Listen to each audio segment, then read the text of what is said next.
Hey y'all, so my name is Brenda Colter. I was born and raised here on the west side of Akron. And just to not get it confused for our beautiful but maybe less melanated family here, um, the west side of Akron is like the corner of Copley Road and South Hawkins. Wallhaven, that's West Akron, so that's the difference. So at some point in my upbringing, someone decided that they would take all of the disadvantaged youth from my neighborhood and they would send us to Fairlawn Elementary School, which is now Judith Resnick, and provide us with the same education that our Caucasian counterparts had. And I know now that that's when I started to change. And by change, I don't mean I started dating only white guys. I mean that I began to notice the differences. Like these new kids who are my friends now, they had like lunches and they had lunch boxes and they had milk money.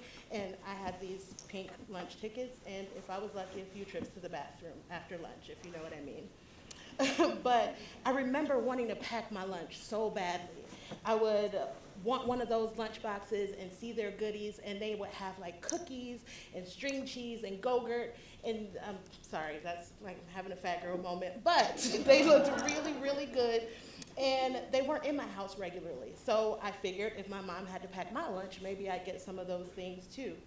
But the difference is, while they seem like they might be minuscule, they really started to prompt a change in me and my curiosity. I started wondering what was the difference between me and my new friends, and I started watching closely, and I noticed that these kids, they weren't reprimanded for their speech as often, so I started to mimic the way that they spoke. And as I grew into adulthood, that vernacular kind of became second nature for me. And it created a vast chasm between myself and my counterparts, and not just the kids who I rode to school with, but also these new kids. And I spent a lot of my childhood trying to bridge that chasm. So I worked in call centers for most of my career, and it would be nothing for me to answer the phone, and I'm like, hello, this is Brenda, thank you for calling, how can I help you? And I would handle my call, and I would hang up and turn to my neighbor and be like, so then, girl. I was like, what? So it became a really common joke between myself and my close friends, and it actually kind of still is a joke because I still do it, but that's not what we're talking about here today.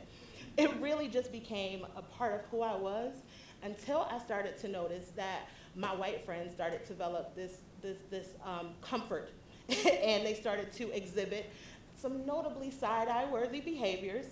Like they would do things like occasionally toss out the word ghetto when somebody would say something that they didn't want to understand, or they would preface ridiculous statements with not to be racist but, and then say something that was ridiculously racist.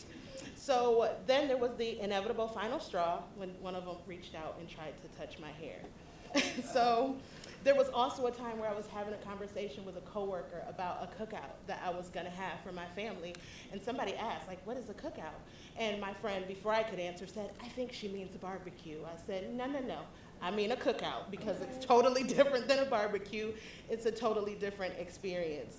So don't get it twisted. My white friends were not the only ones who were having issues.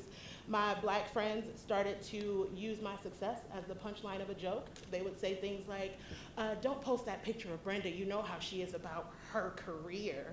Or I would answer my phone, hello, this is Brenda, and they would say, why can't you just say hello? It's not that serious. So, not to mention, there were the times that I've been called a dumb white, insert expletive here, because I couldn't help a customer in the way that they expected me to be able to help. Or I've worked with cable companies and been told that I don't know what it is to struggle, or that I, as a white woman, can never understand what it's like to be a black woman. As I began to climb the corporate ladder, I worked as a telecommuter, so I talked to most of my clients over the phone, and then when I would see them in person and introduce myself, and I'd get the, oh, you're Brenda, the Brenda who I've been, oh, okay, well, hello. So as I began to develop a little bit more of a sense of self-awareness and emotional intelligence, I realized that most people have made up their mind about me before I ever even open my mouth. When I start to speak, their judgments will either be confirmed or they'll be rebutted by my behavior. And the best thing about all of this is that none of it is any of my business. You see, in all of this bouncing back and forth from one persona to the next, trying to figure out where I fit in, I learned that I'm not created to fit in. I'm created to be who I am so that I can be a guidepost for others. I can either be a beacon of light, telling them that they can move forward, or I can be a warning, telling them that maybe they should slow down and back off. So if you don't take anything else from this talk today, I want you to take away 3 things. 1, our eyes, minds, and heart were created to work in tandem with one another. Utilizing these 3 resources when we interact with others is a great way to ensure that that person walks away with peace and understanding. 2, thinking outside of the box of your own personal experiences is a great way to develop an understanding of other races and other cultures. If it's truly in your heart to do your part to make the change in this world that we all know needs to be made, then it's up to you to actually do the work internally instead of worrying about what's going on externally. And 3, unity is not just a conceptual fortitude, it is necessary and it's required for us to move forward in any kind of a productive manner.